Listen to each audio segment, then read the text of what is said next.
अब पर्यटन उद्योग से लेकर हाईटेक की दुनिया तक 1 महीने लंबे युद्ध का असर देश भर के कई क्षेत्रों पर महसूस किया जा रहा है। और एक नए सर्वे में पाया गया है कि युद्ध इजराइल के 71% स्टार्टअप व्यवसायों के लिए फंड जुटाने को प्रभावित कर रहा है। तो और जानकारी के लिए लिन प्लाचमायर, जो शो इनोवेशन की एंकर हैं, अब हमारे साथ स्टूडियो में जुड़ गई हैं। लिन, आपको देखकर अच्छा लगा। ये देश स्टार्टअप नेशन है। इस सर्वे से क्या नई जानकारी मिली है और इस युद्ध का हाईटेक इंडस्ट्री पर क्या असर पड़ा है? हाय बनीता, मुझे बुलाने के लिए बहुत धन्यवाद।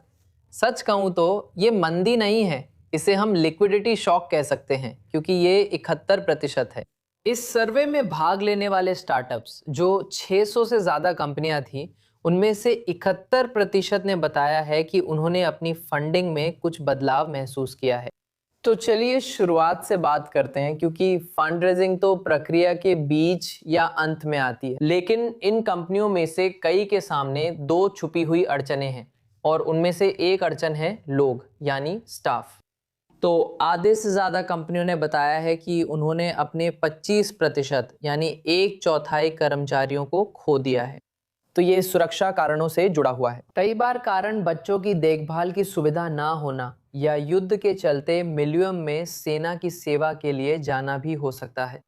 तो क्योंकि जनशक्ति की कमी है, तय समय सीमाएं पूरी नहीं हो रही हैं, लक्ष्य पूरे नहीं हो रहे हैं, उत्पादन और क्षमता में भी भारी बाधा पड़ रही है। और एक और अड़चन उड़ाने हैं। हम भी पास ओवर के लिए देश से बाहर जाना चाहते थे, पर नहीं जा सके। लोग ना अंदर आ रहे हैं ना बाहर जा रहे हैं, जिससे बिक्री नहीं हो रही। कोई आमने सामने की मीटिंग्स नहीं हो रही हैं, कोई कॉन्फ्रेंसेस भी नहीं हो रही है, और इसका फंड रेजिंग पर भी बहुत बड़ा असर पड़ा है। जैसा कि रिपोर्ट किया गया है कि 71% स्टार्टअप्स ने कहा है कि इस दौरान फंड रेजिंग पर असर पड़ा है। अब 1 महीने से ज़्यादा हो गया है, पर यह सर्वे युद्ध के तीसरे हफ्ते में हुआ था। तो पूंजी जुटाने के लिए 37% ने कहा है कि फंड रेजिंग में देरी हो रही है। फिर 23% ने कहा है कि निवेशकों ने अपने फैसले टाल दिए हैं, और 11% ने बताया है कि फंडिंग पूरी तरह से रद्द कर दी गई है। तो ये बहुत बड़े आंकड़े हैं। वाकई में ये बहुत ही परेशान करने वाले आंकड़े हैं और निश्चित रूप से युद्ध की अवधि को लेकर सवाल बना हुआ है। तो अभी सरकार किस तरह से मदद कर रही है? भविष्य की योजना कैसी दिखती है?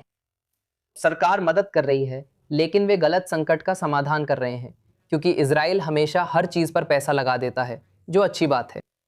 लेकिन इसमें ये एक तात्कालिक संकट है, और खासकर एक सरकारी संस्था के लिए स्टार्टअप्स, वीसीज और ग्रांट्स देने में पैसा लगाना बहुत धीमा होता है। इसमें सब कुछ बहुत समय लगता है। हमारे पास समय नहीं है, क्योंकि ये संकट तात्कालिक है और अब पूरी प्रक्रिया ठप हो गई है। समस्या पैसे की नहीं, बल्कि प्रक्रिया में हलचल की कमी है। ये हमने 7 अक्टूबर के बाद भी देखा।